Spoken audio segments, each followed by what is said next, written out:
avec le docteur Roger Rua, l'un de nos médecins Sud Radio. Bonjour à vous, Roger Rua. Bonjour. Et bienvenue sur Sud Radio. On l'a dit, on l'a répété, on le répétera à nouveau. Cette semaine, la directrice de la NSM, l'Autorité Nationale de la Sûreté du Médicament, a appelé les Français à ne plus prendre de vasoconstricteurs nasaux. Ce sont en gros ces médicaments que nous avons tous pris lorsque nous étions enrhumés, Rhinadvil, Dolirum, entre autres. Question Roger Rua, parce qu'on en a tous pris, on va pas se mentir, surtout en cette saison. Par quoi on les remplace ? Eh bien, par rien. C'est ça le problème, pas pour beaucoup de gens. C'est-à-dire que ce sont typiquement des médicaments de confort dans le rhume. Et qu'ils ne sont pas nécessaires à l'arrêt du rhume ou à la guérison du rhume. Simplement, ce sont des médicaments qui empêchent le rhume d'avoir des conséquences négatives pendant le temps de l'infection virale. Donc ce sont des médicaments qui nous empêchent d'avoir le nez qui coule. Concrètement, c'est ça. Voilà, concrètement. Donc maintenant, il faut qu'on accepte d'avoir le nez qui coule pendant combien de jours ? Globalement, une rhinite saisonnière, comme on le connaît actuellement d'ailleurs, c'est 5 jours, 6 jours maximum. D'accord. Donc, il faut qu'on accepte d'avoir un rhume pendant 5 jours, 6 jours, avec des effets visibles. Tout ce qu'on a pu entendre comme utiliser de l'eau de mer, par exemple, ou autre chose. Oui. Est-ce que ça peut remplacer ces médicaments ou pas du tout ? Ah oui, bien sûr, ça peut remplacer. Au contraire, même si on veut vraiment être un petit peu mieux et pas avoir trop le nez qui coule, on peut remplacer par l'eau de mer. Bon, vous voyez qu'on peut les remplacer par quelque chose, Roger Rua. Donc, l'eau de mer, si j'habite en plein dans le centre de la France et que je suis loin de l'Atlantique comme de la Méditerranée, qu'est-ce que je fais ? Eh ben, vous avez des produits qui sont conditionnés avec de l'eau de mer. Donc, il y a plusieurs spécialités, physiomère, stéréma, pour les citer, qui sont plus précieuses. Mais ce ne sont pas des médicaments comme les vasoconstricteurs qu'il y a dans tous les sprays nasaux que on veut justement arrêter de prescrire. D'accord. Autre question. Ce sont des produits naturels. Voilà, autre question. Il y a d'autres médicaments qu'on a l'habitude de prendre quand on est enrhumé. Ça peut concerner le Fervex. Il a été dit à un moment qu'il était dans cette liste des médicaments dangereux. Ensuite, on nous a dit le contraire. Finalement, le Fervex, vous pouvez continuer. Est-ce que vous confirmez, Roger Rua ? Alors, j'aurais une réponse un petit peu mitigée avec le Fervex parce que là, on est sur des produits qui peuvent entraîner une certaine somnolence.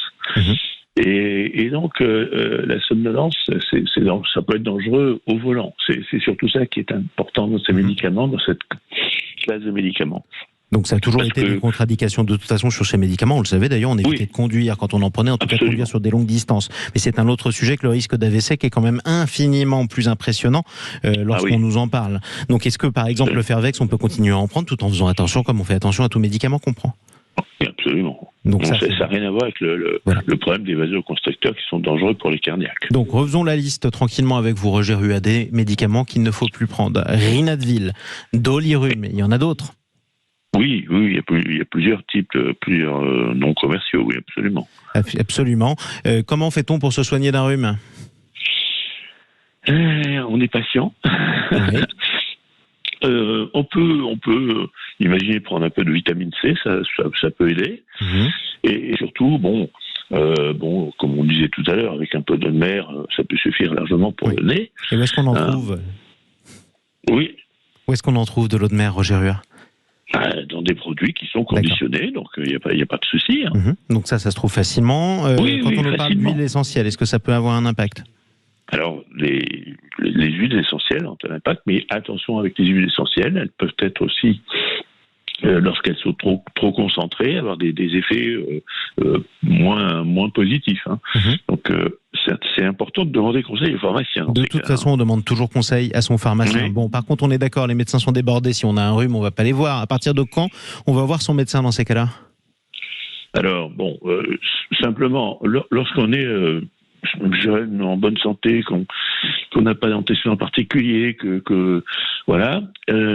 c'est vrai qu'il faut laisser le rhume très très vite se passer tout seul. C'est mieux que d'aller voir le médecin, parce que souvent on disait un rhume traité c'est 5 jours, un rhume non traité c'est 5 jours, donc ça fait beaucoup de différence. Mais quand on a par exemple une pathologie respiratoire, chronique, qu'on est diabétique, ou qu'on a des problèmes d'hypertension, là on va voir son médecin et on ne prend pas n'importe quel médicament, tout seul. Oui. Effectivement, on ne prend pas n'importe quel médicament. Autre conseil à nous donner en ce moment, Roger Huat, par les temps qui courent. D'abord, qu'est-ce qui fait qu'on tombe plus souvent malade à cette période de l'année et comment on peut s'en prémunir ? Alors là, c'est simple, entre guillemets, ça déroule notre horloge biologique. À l'automne, l'horloge biologique change. Il n'y a pas simplement l'heure qui va changer, là. Et nous sommes fatigués, en fait. Le bienfait des vacances commence à se diminuer, et donc nos défenses immunitaires ont un petit creux. Et comme à cette époque-là, la température est très favorable à la circulation du virus, eh ben on est en pleine fonction de contamination. Et c'est pour ça qu'à cette période de l'année, comme d'ailleurs au printemps, on a la recrudescence des pathologies virales. Effectivement, merci beaucoup Roger Huat. Médecin généraliste et médecin du sport, vous allez regarder évidemment la finale ce soir ou vous l'écouterez sur Sud Radio, c'est encore mieux, un favori pour vous ? J'aimerais bien quand même que ce soit la Nouvelle-Zélande. Pourquoi ? Allez-y. Parce qu'on est les seuls à les avoir battus. Oui, c'est vrai. Au moins, ça nous ferait une petite consolation. C'était il y a 2 mois. C'était le match d'ouverture. On avait battu les Blacks. Et on aura des regrets éternels sur cette Coupe du Monde, quoi qu'il arrive. Nous, supporters du 15 de France. Merci, Roger Huat, médecin généraliste. Tout de suite, Sud Radio.